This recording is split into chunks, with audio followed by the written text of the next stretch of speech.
안녕하십니까 구독자 여러분, 머니투데이 방송 뉴욕 특파원 염혜석 기자입니다. 네, 트럼프 관세에 대해서 요즘 계속 제가 집중적으로 많이 말씀을 드립니다. 그냥 리포트 형태의 천조국 리포트나 제가 이렇게 설명하는 천조국 리포트 형태로 많이 말씀을 드리고 있는데요. 관세에 대해서 너무 예민하게 반응하는 거 아니냐라는 이야기도 할 수도 있는데, 그만큼 중요한 경제 이슈입니다. 진짜 이 관세 때문에 하루에 수천조가 나왔다 갔다 하는 이런 시기까지 왔었잖아요. 그렇기 때문에 우리가 관세에 대해서 조금 더 다양한 각도에서 알아볼 필요가 있어서 여러 가지 것들을 좀 준비해 봤습니다. 트럼프 관세가 혹시 트럼프가 자승자박이 하는 거 아니냐라는 이야기도 좀 있죠. 뭐 여러 측면에서 뭐 물가를 올리겠다, 뭐 하는 거다, 자기한테 좀 나쁜 방향으로 갈 수도 있다. 그리고 중국과의 무역 전쟁에서도 시간은 중국 편이다. 뭐 이런 이야기들이 또 좀 나오고도 있는데, 사실 그런 것보다도 최근 미국의 산업구조, 그러니까 트럼프 대통령이 나와서 다시 제조업을 번창시키겠다라고 얘기하기 전까지 미국은 제조업 대신에 조금 더 부가가치가 높은 서비스업, 그러니까 한마디로 3차 산업이 훨씬 더 많이 발전을 하고 있었고, 미국 같은 경우에 이제 이 제조업 2차 산업보다는 3차 산업 중심으로 구조가 개편이 되고 있었던 시기이기도 하거든요. 그런데 다시 이거를 또 2차 산업 중심으로 또 높이겠다라고 하면서 이제 트럼프 대통령이 정가의 보도처럼 세운 게 바로 이 관세입니다. 자, 여기서 보면 트럼프 대통령 같은 경우에 미국이 막대한 상품 무역 적자를 기록을 하고 있습니다. 무역 적자가 심한데 이게 상품 무역으로만 한정하면 더 크거든요.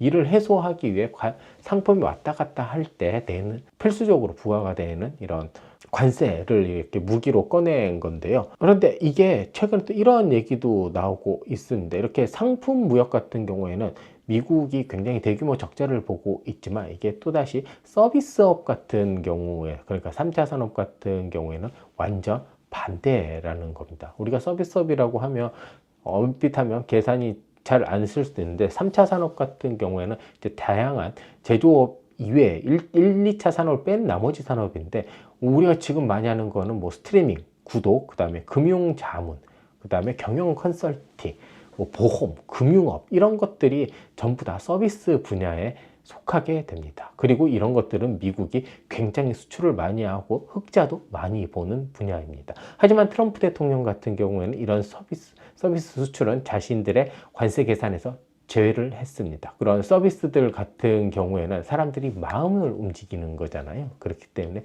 현재 미국의 이런 서비스 산업, 잘 나가는 서비스 산업에도 굉장히 큰 조금씩 영향을 미치고 있다라고 합니다. 우리가 그런 거 얘기하잖아요. 무역 적자 나누기 2 했다고. 근데 이걸 보면 여기에 서비스 쪽은 좀 많이 좀 빠져 있다라고 하더라고요. 그렇다면 먼저 미국의 서비스업을 한번 봐볼까요? 표를 보시면 2000년부터 작년까지 서비스업의 수출 규모를 한번 나타내 봤습니다. 꾸준히 성장세를 보이고 있는 걸 알 수가 있죠. 여기서 보면 이제 팬데믹 때 좀 줄었다가 다시 또 급격하게 늘어나는 것을 보고 있는데요. 뭐 관광이라든지 금융 서비스, 그 다음에 이제 지식재산권 같은 분야가 굉장히 크게 착용을 하고 있다는 것을 알 수 있습니다. 상무부 사이트 가서 가져온 건데요. 2010년부터 2024년까지 미국의 수출입을 이제 상품과 서비스로 나눴고, 거기에 대한 이제 무역 수지까지 한번 쭉 나온 걸 한번 봐봤는데요. 먼저 이렇게 무역 수지 같은 경우에를 보면 항상 전체보다 상품이 훨씬 더 큰 거를 알 수가 있습니다. 서비스 수지 같은 경우에는 계속해서 흑자를 보고 있음을 알 수 있는데, 2010년 대비 2024년에 서비스 무역 수지 같은 경우는 2배가 늘었습니다. 같은 기간 상품 적자 역시 2배가 됐네요. 그러면서 전체 무역 적자도 2배 정도가 됐는데요. 근데 여기에서 수출과 수입을 한번 좀 나눠서 보도록 하겠습니다. 여기에서 보면 수출은 대부분 다 2배 언더로 조금씩, 그러니까 2배가 좀 못 미치게 이렇게 증가가 되어 있습니다. 그러니까 한 7, 80% 정도 이렇게 늘어나는 것을 볼 수가 있는데요. 수입 같은 경우에는, 상품 같은 경우에는 2배가 넘게 늘었는데, 서비스업 같은 경우에는 2배가 조금 안 되게 증가를 하고 있습니다. 그런 것들을 보면 수출과 수입에서도 서비스 같은 경우가 미국이 훨씬 좀 더 강한 거를 좀 볼 수가 있는데요. 사실 서비스업 같은 경우에는 관세를 부과할 수가 없습니다. 부과하기가 조금 애매한 측면이 있습니다. 상품 같은 경우에는 제가 만들어서 제가 한국에서 만들어서 미국에 팔면 이걸 국경을 넘어오면서 하나하나의 가격이 있는 거고 그거에 대한 일정 세율로 관세를 붙이기가 좋은데, 이제 서비스업 같은 경우에는 평가하는 가치도 다르고, 그러니까 평가하는 기준도 일정하지도 않고 이거에 대한 세율을 또 매기기가 또 애매한 측면이 있거든요. 이렇기 때문에 예를 들어 미국이 상품에 이런 고관세를 매긴다고 해도 상대방 국가가 미국 기업에 이런 서비스업에 대한 관세를 매기기가 조금 애매할 수 있습니다. 하지만 서비스업 같은 경우에는 실제로 가서 내가 뭔가를 해줘야 되는 거잖아요. 금융이면 금융, 스트리밍 서비스는 스트리밍 서비스를 해주는 건데, 이렇게 되면 어떻게 할 수 있을까요? 미국의 그런 스트리밍 업체나 금융기관이나 컨설팅 업체 다른 세금을 더 내게 할 수도 있는 거고요. 벌금을 줄 수도 있는 거고요. 심지어는 영업 금지를 시킬 수도 있습니다. 중국 같은 경우가 대표적인 거죠. 구글 이런 거 영업 못 하잖아요. 구글이나 메타 이런 것도 다 서비스업으로 들어가게 되거든요. 이렇기 때문에 유럽연합 같은 경우에는 미국의 빅테크 기업을 타깃으로 할 수도 있다라는 가능성도 실제로 내비치기도 했습니다. 그리고 유럽 같은 경우에 이런 미국의 빅테크 기업들의 굉장히 많은 벌금을 부과를 하잖아요. 예를 들어 독점이라든지 아니면 초상권 문제라든지 아니면 여러 가지 정보 유출이라든지 이런 거에 대해서 굉장히 타이트하게 규제를 하고 있는데 더 타이트하게 할 수도 있다라는 겁니다. 그리고 실제로 트럼프 대통령이 여러 이런 말을 하면서 상대방 국가를 무시를 하기도 하고 거기에 대한 고유 관세를 때리면 상대방 그거를 받는 국가들 입장에서는 반미 감정이 들 수밖에 없겠죠. 그렇게 되면 예를 들어 미국 은행이라든지 미국의 여러 서비스 같은 거를 못하게 할 수도 있고, 실제로 중국 같은 경우에는 헐리우드 영화를 수입하지 않겠다라는 이야기도 했었고요.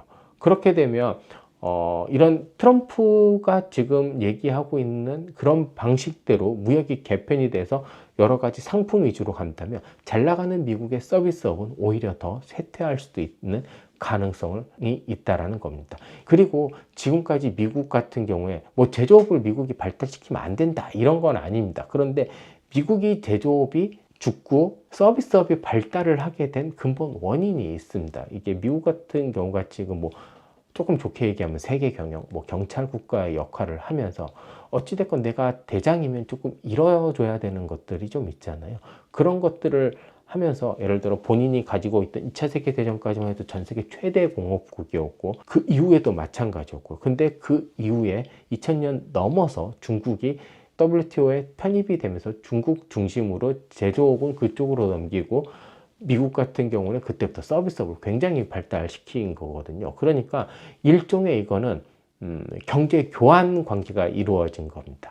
우리나라, 일본, 중국 이렇게 자동차, 휴대폰, 의료, 식품 등을 미국이 수출을 하게 되고 그 대가로 미국은 달러라는 기축통화를 이용해서 채권을 판매를 하고요. 자기네들이 이제 혁신기업, 스타트업에서 만든 여러 가지 소프트웨어라든지 이런 소프트 파워 같은 거를 수출을 하고요. 미국식 경영 스타일을 또 수출을 하는 겁니다. 이런 서비스업 위주로 수출을 하게 되는 거죠.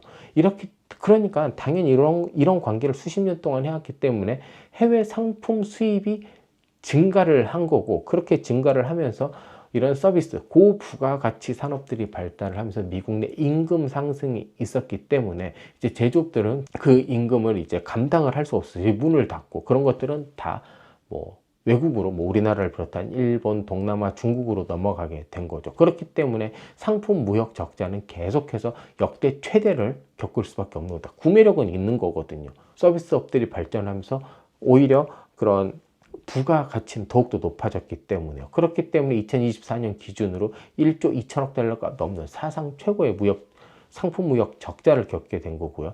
동시에 서비스 무역 흑자는요 거의 3천억 달러로 역대 최대를 기록하게 된 겁니다. 근데 이런 모습은 20세기 중반, 제가 아까 말씀드렸죠. 2차 세계대전부터 한 20세기 한 60, 70년대까지 완전히 바뀐 겁니다. 사실 세계 금융의 중심업은 런던 런던이었었잖아요. 지금은 뉴욕이지만 그 런던에 그렇기 때문에 지금은 미국의 이런 기준금리를 보지만 예전에는 리보라고 해서 영국 중앙은행 금리를 또 많이 봤었거든요. 그러면서 제조업은 다른 나라로 가면서 이런 경제 교환이 이루어졌었거든요. 그 교환을 지금 트럼프 대통령은 다시 관세라는 걸 해서 서비스업도 하고 다 그러니까 미국 안에서 전부 다 하겠다라고 하는 겁니다. 자, 근데 문제는 이렇게 미국 경제가 부유해지면 서비스 산업이 계속해서 더 증가를 할 수밖에 없습니다. 우리가 시총이나 여러 가지를 보더라도 뭐 포드나 GM 이런 대규모 제조업체보다 마이크로소프트, 알파벳, 뭐 예를 들어 뭐 JP 모건, 체이스 이런 서비스업을 하는 곳들의 시총도 더 크고 가치도 더욱더 중요하게 되어 있잖아요. 수출액도 더 많아지고요. 그러니까 소프트웨어나 금융 상품이 미국의 주요 수출 품목이 됐고 이렇게 되면서 사실 미국보다 이런 기업들은 해외가 더 중요할 수도 있거든요. 근데 이렇게 관세 때문에 미국의 이미지, 미국에 대한 반감이 있으면 이런 큰 빅테크 기업이라든지 미국의 큰 금융기업들은 오히려 더 손해가 날 수도 있다라는 겁니다. 실제로 이런 것들을 한번 보면 서비스업을 담당하는 기업들의 그 매출 구조를 한번 봐볼게요. 국제랑 이제 미국 내 마스터카드 같은 경우에는 해외 사용이 해외 매출이 훨씬 많습니다. 메타 같은 경우도 63.7%나 되고요. 넷플릭스도 60% 정도가 해외에서 일어난 매출입니다. 알파벳도 마찬가지고요. 그리고 이런 것들이 조금씩 더 높아지고 있다라는 겁니다. 트럼프 대통령의 그런 고관세가 이런 서비스 산업에 굉장히 안 좋은 영향을 미칠 수도 있는데 이런 서비스업을 트럼프 대통령이 조금 더 생각을 한다면 관세에서 좀 이런 서비스 분야까지 좀 같이 감안을 해서 좀 이야기를 해주면 좀 어떨까라는 생각이 듭니다. 대표적으로 이제 서비스 그 관세에 좀 예민하게 반응했던 곳들 EU라든지 중국이라든지 캐나다, 멕시코 같은 경우에 보면 서비스 수출과 수입을 한번 쭉 살펴보도록 하겠습니다. EU 같은 경우에는 아까 그 제가 무역 적자가 EU에 되게 많이 본다고 했었잖아요. 근데 여기에서 보면 서비스 무역 흑자는 꾸준히 보고 있습니다. 수출도 계속해서 늘고 있고요. 물론 수입도 늘고 있지만 수출이 계속해서 어느 정도 더 큰 걸 볼 수 있습니다. 중국 같은 경우에도 서비스업 분야의 수출, 그러니까 이런 무역 흑자가 굉장히 큰 걸 볼 수 있죠. 이 때문에 중국한테 자꾸 미국이 얘기하는 게 지재권 좀 지켜라. 금융업 진출 제대로 좀 하게 해라. 여러 가지 서비스 분야의 개방 확대를 요구를 하고 있는데 이런 개방 확대가 안 되고 있으니 아마 고관세가 나온 것 같습니다. 사실 제 개인적인 생각으로는 트럼프 대통령이 중국과의 협상을 했었을 때 아마 카드로 요거를 좀 쓸 것 같아요. 이런 서비스업. 아마 지재권 문제를 얘기를 할 것 같고요. 그 다음에 이제 여러 가지 금융 분야의 문을 좀 열어라 라고 얘기를 많이 할 것 같습니다. 물론 위안화 문제도 마찬가지로 이제 다뤄질 건데, 그리고 또 조금 더 나아보면 이런 서비스업 같은데 중국이 문을 개방으로 활짝 더 열어라. 왜냐하면 미국 입장에서는 이렇게 생각할 수 있을 것 같아요. 우리가 상품을 많이 열어서 우리가 어마무시한 적자를 보고 있는데 우리가 흑자를 낼 수 있는 서비스 분야에서 이렇게 문을 닫아버리면 이건 불공정한 거 아니냐라는 이야기를 할 수 있을 것 같거든요. 그래서 저는 조금 생각을 해본 게 중국과 협상이 잘 될 경우 여러 가지 이런 서비스 관련된 것도 있잖아요. 뭐 메타, 뭐 구글 이런 서비스 관련된 주식, 뭐 은행주라든지 이런 것들이 정말 급등할 수도 있지 않을까라는 생각도 조금 해보고 있습니다. 왜 이렇게 생각을 했었냐면 제가 또 하나 가져온 게 미국 서비스 분야 품목별로 수출에 어떤 정도 이런 포션을 가지고 있느냐인데 여행이 한 18% 정도 됩니다. 그 다음에 금융업이 17% 정도 되고요. 지재권이 13% 정도 됩니다. 뭐 여행이야 뭐 개인 뭐 비즈니스 수요 뭐 이런 거는 뭐 중국 같은 경우는 조절이 되겠지만 뭐 글로벌하게 조절은 할 수가 없는 거잖아요. 근데 이제 파이낸셜이라든지 이런 지재권 문제 같은 경우가 합치면 한 30% 정도 되는데 이 막대한 분야가 예를 들어 중국이라는 거대한 시장이 열린다. 그러면 정말 엄청나게 커질 수도 있다라고 생각을 합니다. 그래서 이렇게 지금 생각해 보면 아마 그런 트럼프 대통령이 국가마다 이런 전략을 좀 달리 가져간다라고 생각을 했었을 때 중국 같은 경우에는 아무래도 이런 서비스 산업, 미국이 지금 제일 잘하고 있는 거, 제조업 경쟁력에서는 중국을 이길 수가 없잖아요. 그렇다면 중국이 없는 걸 팔아야 되면 아무래도 이런 서비스 분야에 대한 굉장한 큰 압박이 있지 않을까, 이런 생각을 해봅니다. 트럼프 대통령의 고관세가 서비스업 분야에는 굉장히 좀 부정적인 역할을 할 수가 있는데, 어떤 미국의 한 경제학자 이런 얘기를 하더라고요. 기분이 나빠지면 그 나라 서비스를 이용을 할까? 딱 그 정도 시선에서 좀 볼 수도 있을 것 같기도 한데, 주재권이라든지 금융업 같은 경우가 시장이 굉장히 또 크면 커질 수도 있는 거기 때문에 우리나라에도 금융 분야 같은 게 좀 압박이 좀 더 들어올 수도 있다라는 생각이 듭니다. 우리나라도 이제 제조업에서 이제 서비스업 분야를 좀 많이 발전을 시켜야 되는데요. 지금 같이 이렇게 나왔을 때 이런 뭐 제조업 혁신이라든지 뭐 이런 거에만 좀 국한되지 않고, 아마 그냥 이것도 그냥 제 개인적인 생각인데, 아마 이 고관세가 미국의 이런 서비스업 수출에 아마 마중물 역할을 좀 할 것 같거든요. 그러면 그렇게 대규모로 들어온 이렇게 미국의 무지막지한 서비스업들에 대응하기 위해서라도 약간 시간이 있을 때 우리나라도 서비스업 관련해서 경쟁력이 조금 더 커졌으면 합니다. 특히 은행업 같은 경우가 미국과 우리나라 보면 수준 차이가 좀 많이 나는 것 같은데, 좀 그런 곳들의 수준이 좀 많이 좁혀지고 우리나라도 좀 빨리빨리 좀 육성이 좀 됐으면 합니다. 지금까지 시청해주신 여러분 정말 감사합니다.